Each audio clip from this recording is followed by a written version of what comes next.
Welcome to Stuff You Missed in History Class, a production of iHeartRadio.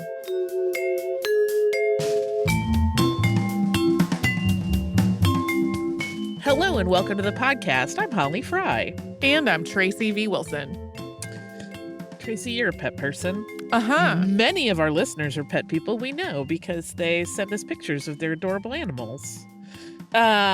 So if you step into any pet store today, you're kind of inundated with so many clever products to make caring for your animals easier or to improve their well-being. But this is actually a pretty new industry. The idea of a pet store didn't really exist until the late 19th century, and that was when Victorian England started to be more and more interested in keeping animals in the home instead of as livestock or like an outdoor collection. And then from there, this idea of companionship pets as sort of something to be acquired spread to the US and the rest of the world. But even so, those early shops were really about selling the pets themselves with a few care products like that you would need to support that thing to live. So the idea of a store filled to the brim with merchandise that's engineered expressly for use with pets did not really happen until the mid-20th century. And perhaps the most well-known story of an invention intended to help pet lovers and make their lives easier is kitty litter. This one has some problems in modern thinking that we will talk about, but kitty litter, it could be argued, was what kicked off an entire new industry. So today we are going to talk about the origin of cat litter, as well as other products that many of us probably have in our homes right now. And we're going to start by talking about the man who is credited with the invention of kitty litter, and that is Ed Lowe. So Henry Edward Lowe, who went by Ed, was born on July 10th, 1920 in St. Paul, Minnesota. When he was still young, his family moved to Marcellus, Michigan. Ed was not a good student. He'd had to repeat the 4th grade. He later attributed this to not being interested in his coursework. Ed's father was a serial entrepreneur. That's S-E-R-I-A-L, in case you think we're about to talk about breakfast food. Ed learned to value the idea of figuring out ways to make money for yourself rather than working for someone else. This was something that Ed embraced early on as a way to have money for his own purchases. And so he found all kinds of ways to generate an income, including newspaper delivery, scrap metal sales, and pest control. And then as he got older, he worked in his father's businesses. As a young man, Ed served in the Navy during World War II, and when the war ended, he returned to Michigan and started working at his father's company in the town of Cassopolis. This was a business that sold sawdust and wood shavings for a variety of industrial absorbency uses, so things like absorbing oils, spills in machine shops, etc. There are multiple versions of the story of how he invented kitty litter. According to the most common, one cold January day in 1947, 27-year-old Lowe was working at his father's shop, and a woman named Kay Draper came in. She had an indoor cat, but according to this story, the sand-filled litter box she used for this cat had frozen. She hoped to purchase some sawdust from Lowe to use as a litter box substrate. Okay, if you're like me, the frozen sand story immediately brings up questions. But there may be an answer if we look at the state of litter boxes at the time. One, a lot of people were not yet keeping their cats indoors with the litter box, so it was kind of a new thing. Using plain sand and sawdust was pretty standard at this point for those rare houses where people did keep their cats inside. So none of those substrates were clumping. So a box that used sand or sawdust could potentially retain liquid and freeze if it were in a cold enough spot. It is very possible if it were kept somewhere like a garage or a utility room that it could easily get cold enough in Michigan in winter to freeze. In any case, Lowe later claimed that he had a bolt of inspiration in the face of Draper's dilemma. For a long time, his father had offered bags of sawdust for soaking up oil spills in places like mechanics' garages. But the company had just introduced another material that did the job better, and that was granulated clay. This was clay that had been dried in a kiln to the point that it would crumble. And with all the moisture removed from the naturally porous clay, it became really absorbent. This was great at handling oil, so Ed thought that it might also work for Kay Draper's cat. She took a bag of it and went home. Then, according to this version, a week later, Draper was back asking for more of that clay. She found that it worked way better than sand or wood shavings, and she wanted to switch her cat over to it completely. So Lowe sold her another bag, and then he decided to try selling more bags to see if other people liked it. He loaded up 10 sacks with the granulated clay, labeled them. Sometimes this is written as, or described as him using like one of those, oil crayons that get used for marking things in shops, and labeling it as kitty litter. And then he tried to get a local pet store to carry these bags, and the store was not interested. So Lowe asked if maybe they would be willing to give them away to customers to try. And those 10 customers were the start of his new business. I didn't find any claims as to the number of how many of that 10 returned to the store asking more of the clay litter, but according to a story that Lowe told many times, enough of them wanted more that he figured out how to launch a division of the family business around it. Another story came up in a newspaper from 1955. That article, published in the Kalamazoo Gazette, was all about how Lowe had expanded his business beyond cat litter. But that article also includes this excerpt, which makes it sound like a lot less of a scrabbly, spur of the moment idea. Quote, Lowe's kitty catering all started because some friend of his wife's asked him to crawl under the front porch in the dead of winter and get sand for her beloved cat's box. I got it, but I did a lot of thinking afterward. I knew there must be a better product than sand for that job. There was. It was a clay once used to filter impurities out of petroleum products. Lowe and his chief assistants, Tony Friesel and Bob Follett, started bagging it by hand. We called it kitty litter. At the time, we had to almost give it away. Now there is a big demand. We have about 10 men strip mining the stuff for us near Perry, Tennessee, and it's all packaged automatically. I'm not sure if that's really supposed to be Paris, Tennessee, where there is some mining in the area, but Perry is what it says in the article. Yes.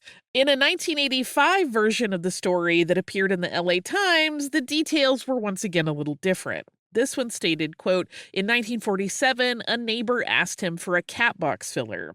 She had been piling ashes in her cat box and was tired of a house full of sooty paw prints.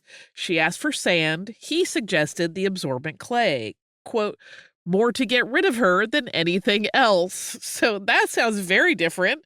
But from there, his story was more or less the same as the one in which he said he labeled the 10 bags of clay himself and took them to a pet store. Then, one more story, which appeared in the Washington Post in 2015. That version states, quote, one day in 1947, his father received a sample shipment of a new clay product, but he was already loyal to a different brand. He would have nothing to do with this order of clay and left it in their storage garage. It sat around until one of Ed Lowe's acquaintances, Kay Draper, asked him if he knew of any good absorbents for pet waste. So according to this version, the problem was not a frozen box of sand or ash footprints. It was silica dust because Draper's cat was tracking this dust all around the house, and Lowe suggested that she could use the fuller's earth that his dad had not been interested in using. So regardless of which of these stories is accurate, and it's possible none of them is actually how Lowe's invention happened, kitty litter's slow start did not last long. Ed started driving around with stock, taking it to pet stores and attending cat shows as an exhibitor.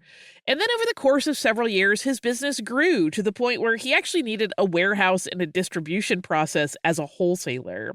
He acquired that warehouse from his father's company. In a 1949 write-up in the Delaware County Daily, there's an interesting write-up that cites another man that we mentioned earlier, Robert Follett, who I think was called Bob in the article that Tracy mentioned just a moment ago. And this article mentions him as being Lowe's partner. The men are listed together in that 1949 write-up as originators of kitty litter. It's a bit unclear what happened to that relationship, but the two gave a joint statement to the paper at that time saying, quote, "All we need is good business science, right promotion, and the cooperation of a few million cats." The cats definitely seemed to cooperate. Kitty litter was available in supermarkets by 1954. By the time that 1955 article that we cited earlier was written, so just a little more than 8 years after its invention, kitty litter sales were expected to top $1.5 million. Even so, it was still a new enough product that ads continued to explain what it was. One in 1955 stated, quote, "Kitty litter is a specially produced material which provides a new and better solution to a problem confronted by owners of cats. In short, it does away with the daily, unpleasant, messy sandbox routine. Unlike sand, it dries and deodorizes, and unlike sand, it is not harmful to your pets, and it's inexpensive." Lowe soon recognized that if people were willing to spend money for kitty litter, they were probably willing to spend money on other items for their cats. And we'll talk about how he expanded his business based on that idea after we pause for a sponsor break.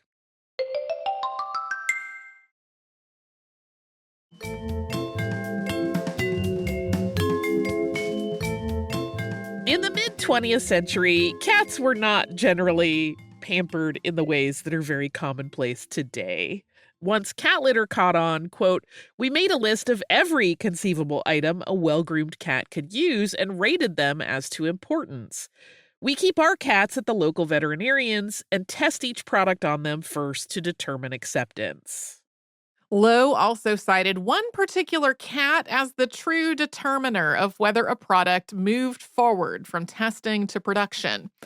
Though there was a group of cats cared for by a veterinarian, there was also a cat at the Lowe offices.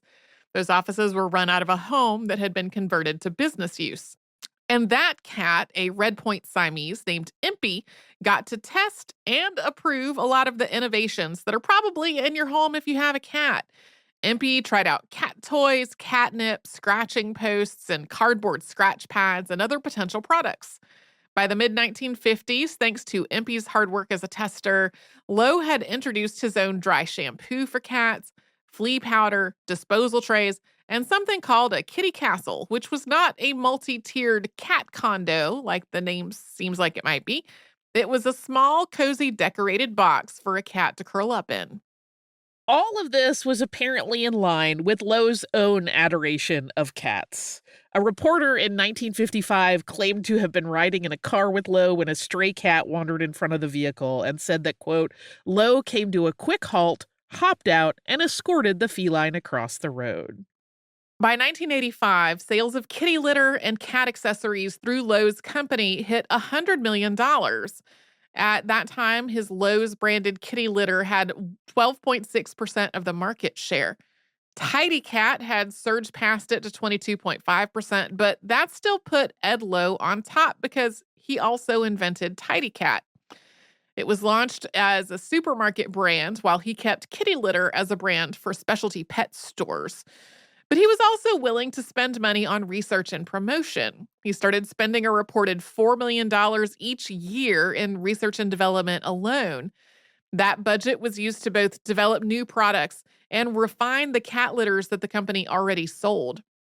From the time competitors entered the market with their own versions of kitty litter, Ed worked diligently to make sure his outperformed any others. This included building a research facility that employed a full team to test litter for odor management, absorbency, and weight. He also built a cattery with a full-time population of 120 cats to use all of the products while they were monitored and cared for by a team of veterinarians and behavioral researchers. In that LA Times article we cited already, Ed stated that all of his expenditures and the expansion of his product line were parts of a long-term business plan with massive goals, stating, quote, "Lowe's will not be sold. Lowe's will go on forever. Lowe's will become a billion-dollar company. We know that we can't become a billion-dollar company as a cat box filler." Surprisingly, 5 years later, he sold the company. On September 13th, 1990, the New York Times ran a brief statement about the company changing hands, which read, quote, Edward Lowe Industries, the maker of kitty litter cat box filler, agreed to sell its marketing and manufacturing operations to an investment group. Terms of the sale were not disclosed. The buyer is a group led by the Good Capital Company of New York and Knightsbridge Incorporated of Chicago. Philip L. Smith, the former chairman and chief executive at Pillsbury and General Foods, will become chairman of the new company, which will be known as the Golden Cat Corporation.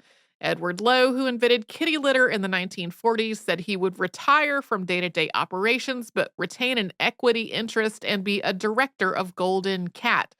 Later on, it was revealed that Lowe had sold the company for $200 million plus stock in the new company.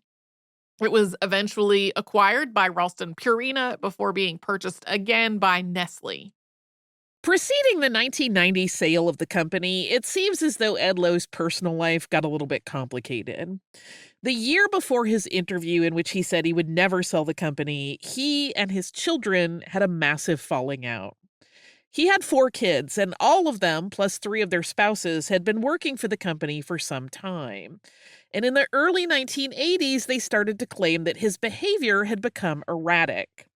Lowe grew up poor, and once he was successful, he made up for lost time by spending his money as he wished, sometimes on relatively impractical things, like at one point he bought an entire town.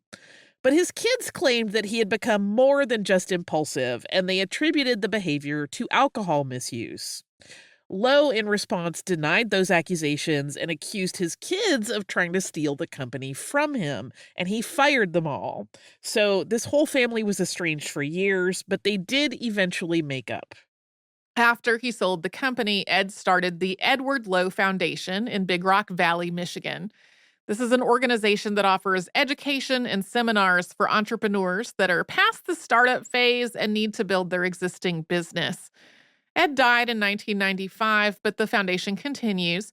In addition to its original mission, the foundation now also leads programs to research the best ways to manage land stewardship. In the last several decades, there has been increasing concern about the long-term viability of clay-based cat litter. According to the American Veterinary Medical Association, as of 2024, there were 73.8 million cats kept as pets in the U.S. And while not all of them are indoor-only cats with litter boxes, a lot of them are, and that has made cat litter a multi-billion-dollar market. But where is all that clay coming from, and what happens to it after it's used? Well, there are 11 states that have open pit mines that extract clay for cat litter, and that clay is a finite resource. And there's an additional issue. 75 million tons of Fuller's earth, which is the clay used for cat litter and other absorbent applications, was mined in 2024, according to the U.S. Geological Survey. That clay gets used once and then thrown away, which would theoretically mean that it was returning to the earth. But usually these clays have been treated with chemicals to help them clump and resist odor, and things like fragrance have also been added. So all of that is just going into the nation's garbage dumps. Per a 2015 Washington Post article about it, quote, the rise of commercial cat litters may even explain why indoor cat populations grew so quickly, to the point that felines have overtaken canines as America's most popular pet. At the same time, cat litters made consumers dependent on a supply chain that converts a natural resource to waste. Aside from environmental concerns, one of the lasting legacies of the invention of cat litter is that it helped expand the number of households that were willing to keep cats as pets. And that opened the door to other inventions. The next one is brief because there's not a whole lot of information about the inventor readily available. But on January 11th, 1968, a man named Frank L. Crow filed a patent for the first cat tree. His patent, which was granted on November 25th, 1969, starts with the following, quote, disclosed herein is a cat tree embodying a plurality of cat landing stations or platforms carried by a sectional pole, adapted to be mounted in a vertical position in a selected room of a dwelling, with a base engaged against the floor to hold the tree against rotation, with a spring-loaded plunger engaged against the ceiling and with the platforms covered with a rough textile material which provides a scratching, claw-sharpening surface. Crow's patent notes that his invention is designed to solve two primary problems: cats ruining furniture by clawing it, and cats climbing the curtains. He notes that his cat tree is a decorative accessory as well as a functional one, and that it can be matched with any decor. I have thoughts on this that any cat person that owns a cat tree might be having as well. We'll talk about it on Friday. The application that Crow filed touted the ease of assembly and how much this tree could be customized to fit the space and needs of a cat, including the addition of dangling toys to the platforms. The platforms, per Crow's design, were intended to be replaceable, so you could update worn-out pieces without having to buy a whole new cat tree each time it showed wear and tear. Crow also wanted the placement of the platforms to be thoughtful to enable rapid movement by a house cat from one to the other. Quote, the invention is characterized in that the cat landing stations or platforms are of crescent shape or equivalent non-circular configuration and are arranged in angularly displaced stepped succession, such as to facilitate ascent and descent from one platform to a succeeding platform, a preferred shape being a crescent shape developed by a scalloped cutaway of one side of a circular platform so as to attain a maximum aesthetic effect in the assembly. And cats rejoiced. Coming up, we're going to talk about another invention that became hugely popular very quickly in helping people deal with pet messes. Dog people, were coming for you. But first, we're going to hear from the sponsors that keep the show going.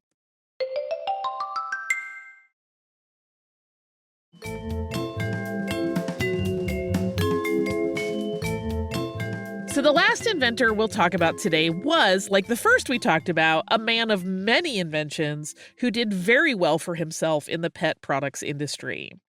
In 1960, Alan Simon opened a chain of stores in Brooklyn called Puppy City. And like most modern pet stores, these sold food and pet accessories and also offered grooming services. But then in 1970, Simon decided he didn't just want to sell pet products. He wanted to invent them, and he invented a lot of them. But one of his original set of inventions became hugely popular and really served as the cornerstone for a new business, and that was the wee-wee pad.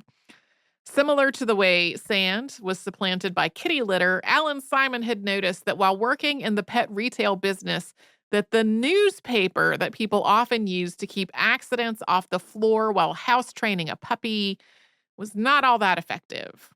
In an interview he gave in 2019, he said, the dogs would urinate on the newspaper. So one day I got the idea of using a hospital pad. And we chemically treated a hospital pad, and I came up with a 7-pack, and we had a TV ad for 10 seconds. It was free housebreaking wee-wee pads with every purchase. So it went from a 7-pack to a 14, to a 25, to a 50, to 100. And then it went to like $25 million in wee-wee pads. Simon's invention did make cleanup from housebreaking puppies a whole lot easier, and soon it was used for a lot of other things too. People use these absorbent pads under litter boxes, under food and water dishes, in carriers, and the list goes on.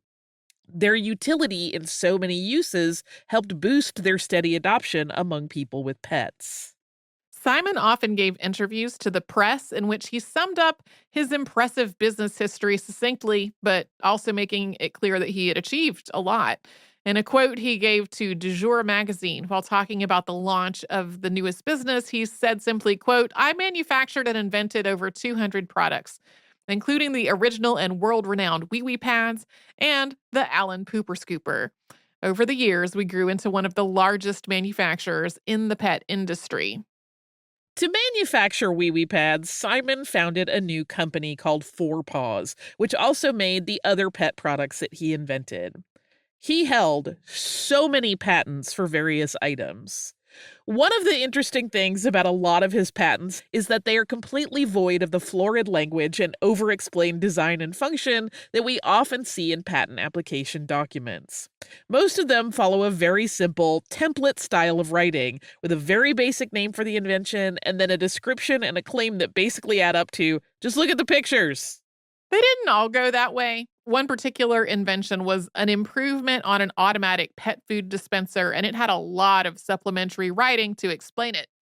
It started out by explaining the pet food dispensers that preceded it by noting, quote, a typical device of this type includes an elongated serving tray, which is adapted to rest on a flat surface, such as the floor.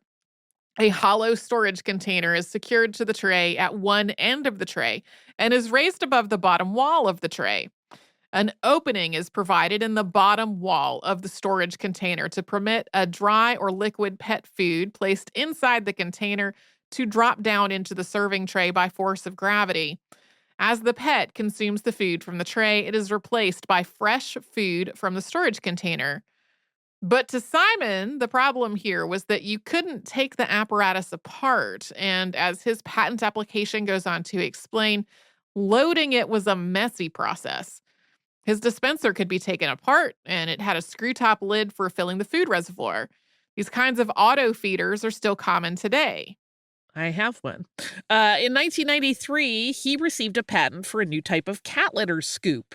This is simply called Scoop for Cat Litter, and the claim section simply reads, the ornamental design for a scoop for cat litter as shown and described. So this is more like what I was talking about, how the rest of them tend to be like, none of that spending time writing long descriptions.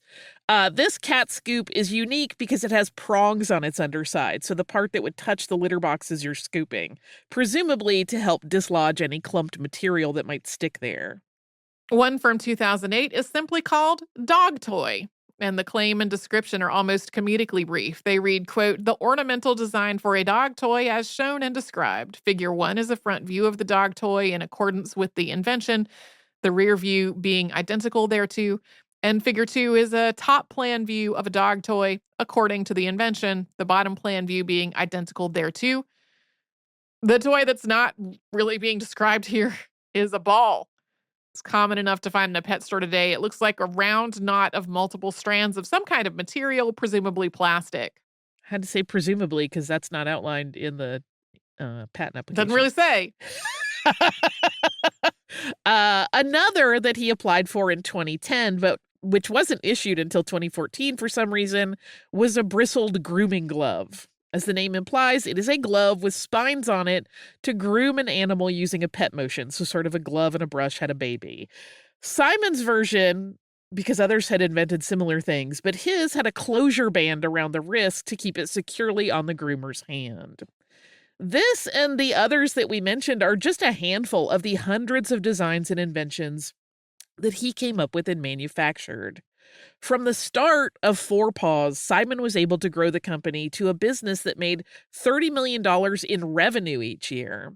It also acquired other companies that made pet products, including Cosmic Pet and Mustang Pet Products.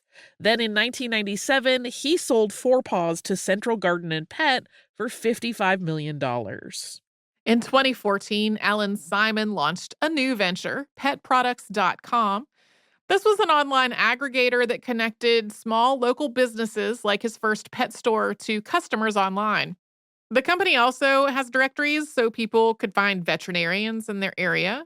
One of the reasons the company cited for its business approach is that while large online retailers had driven a demand for consumer convenience, when it comes to pets, people still need a local resource they can turn to for care and community. And there was a recognition that some of those small local businesses were going to struggle if there was not a way for them to simultaneously have online sales offerings. Watching interviews with Alan Simon, and there are a number you can find online, he was very obviously a straightforward New Yorker. He has exactly what you think of in your head when you think, what does a guy from New York sound like? He reportedly was very generous. He gave both to charity and just to individuals who needed a hand. He is also quoted as saying, with determination and hard work, anyone, even a kid from Brooklyn like me with a learning disability, can be successful and make their dreams come true. Alan died on January 6th, 2022. It kind of seemed like he worked right up to the end. And that is our discussion of pet products today. I have listener mail, sort of. I tried to read this listener mail, and I cried too many times. So you're going to get an abbreviated, abridged description of a listener mail from our listener, Aaron. And I just wanted to acknowledge Erin, your email is beautiful. I am sorry for your loss. That's literally all I can say because I keep falling apart. So just know that I have read your letter and it touched me deeply. Then Erin says, "Thank you so much for all you do to entertain and educate. You keep me company on my runs and my way to work. It makes me miss my history classes at college when I dreamed of being a teacher. Life had other plans. As a pet tax, I give you Sailor, my dad's dog, but he loves me best. He's a 9-year-old standard schnauzer that loves to play catch, can jump straight up and down, and is just a good boy. Thanks." This dog. So cute. Listen, schnauzers can be so much because they are very high energy, and I think Sailor is the same, but they also are some of the sweetest, silliest dogs, with just the most beautiful little faces. So thank you, Erin. I'm sorry I could not read your email. Too much for my little heart, but I really appreciate you sending it. If anybody else wants to send an email and make me cry, it isn't that hard, but I beg you, be gentle. You can do that at historypodcast@iHeartRadio.com. You can also subscribe to the show on the iHeartRadio app or wherever you listen to your favorite shows.